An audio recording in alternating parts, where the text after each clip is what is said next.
Hey, Kevin Lawrence here, also known as Coach Kevin, Coach K, whatever you want to call me. Today I'm going to share with you my quarterly insights for the fall of 2014. And the quote I want to share with you to kind of set the whole theme for today is, nothing creates failure like success.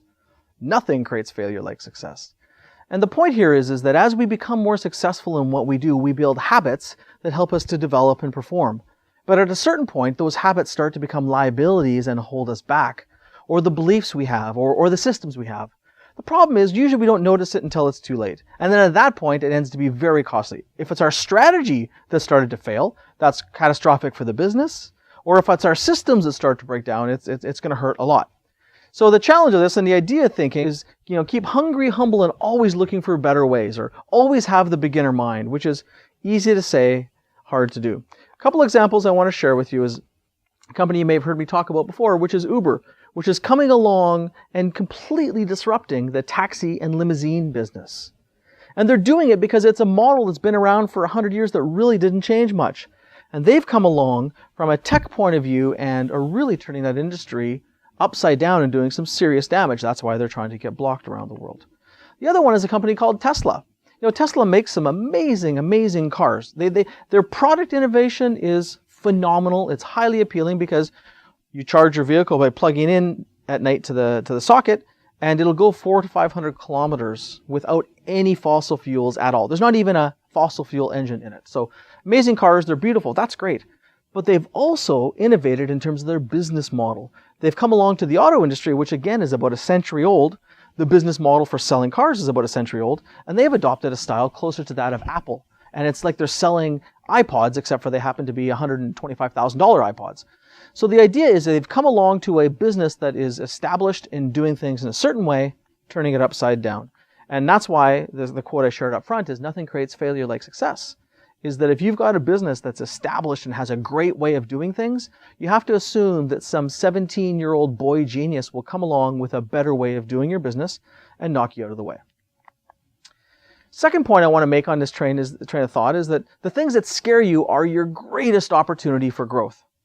The reason why people get trapped in business models that stop working or habits that stop working is they get comfortable. It's understandable. We like to be comfortable, but it's real dangerous. And an insight that I had this summer on vacation with my family is, I did a couple things that really absolutely terrified me. And after I did them, I was glad I did. And in one case, I almost didn't do it, but I followed through. And I was reminded that I hadn't had that feeling for a long time. I used to do a ton of that stuff, and I got comfortable with what I was doing, actually almost too comfortable. And I realized that if I hadn't pushed myself like that, I'd be more and more likely to get stale. But as we get established and we get comfortable in our world, it's tempting to not stretch too far out of your comfort zone, which is why this image on your screen is the most important thing. There's your comfort zone, and then there's where the magic happens. And as you get into your late 30s and 40s and 50s and 60s, it's harder and harder to stay in that magical place because the habits work. So the challenge I have for you today to consider is really, what have you done in the last 3 months that has scared you? And to make sure that you pick a couple things that keep stretching you and scaring you and putting you way out of your comfort zone so you don't become stagnant and stale. Now, whether that's around your business strategy and trying some new pieces, or around you as a leader. On that train of thought, a book that I wanted to bring back in the theme of relearning is Our Iceberg is Melting by John Kotter. It's my favorite book on change management because it's the simplest and shortest one, and you can share it with your whole company. And the whole point of this, and this graphic got my attention, is it says change is good. You go first. Change is scary. We don't want to do it. We actually are hesitant to do it, and that's why programs and companies that involve change often fail and don't do so well. And change really evokes this thing called fear. And you've probably seen the acronym before, false evidence appearing real. Is that people get fearful or afraid that things aren't going to work, and they back down and they stop.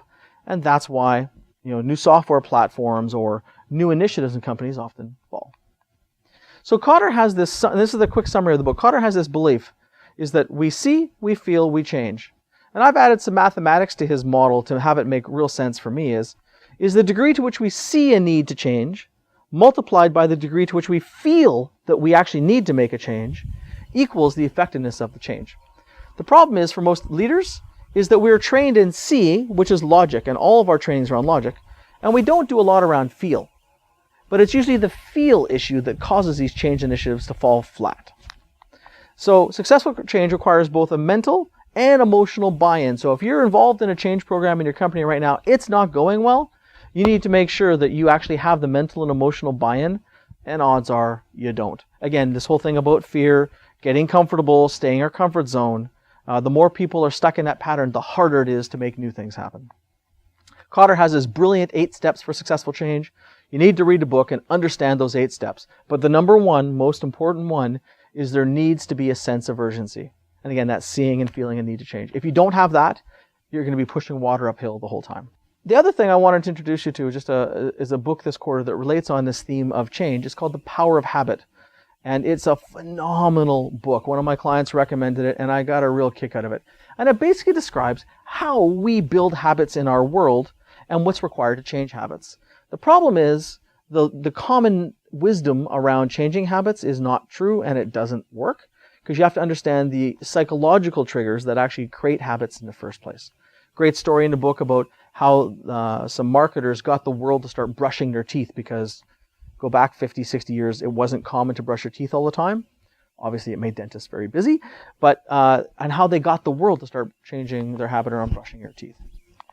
And the whole idea here is the graphic on the screen will show, is that we have a cue, which then we automatically, out of habit, do a certain routine, which gives us a reward or makes us feel good. So some sort of a cue, a habit, and then a reward. And this cycle is in almost everything we do in our lives. So for the example you see on your screen, is if the cue for someone is they're not feeling good, they're feeling a little blah, some people will then go have something to drink. It could be coffee, or it could be alcohol, or it could be a soda, a sugary soda. And then after that, they feel good. So then what happens over time is that pattern burns in. So whenever they feel a bit blah, they reach for whatever beverage that happens to be, and then they feel better. So by default, without even thinking, whenever they feel that way, they instantly reach into that pattern, and it becomes just the default. So if you want to change that, you can't say stop drinking coffee, or stop drinking soda, or stop drinking alcohol. It's almost impossible to do, because the cue and the reward still exist. There is a required habit or routine. So instead, what works is switching out the routine. Understanding the cue, knowing what it is, and then picking an alternate routine. So instead of drinking a sugary soda or coffee or alcohol, it might be drinking water, and maybe it's having a conversation. And that conversation makes the person feel better, and you build a new habit. So that's great from a personal sense, and from a business sense, they also get into examples of how you can actually create this cue, routine, reward with your customers to build the habit of your customers working with you on a regular basis. Really, really interesting stuff. Fascinating, gets into brain science and all kinds of other things. Highly, highly recommend that you read it. Final thought that I'll share with you is that nothing creates failure like success, like I said in the beginning. So my challenge to you is to look at the places where you're getting really comfortable and you're not stretching yourself as much as you used to, and look for a couple things that you can do. And one thing I'd recommend, first of all, on your screen you can see is, look at one action you can do to better lead a change that you're involved in. And as leaders, we're always leading changes.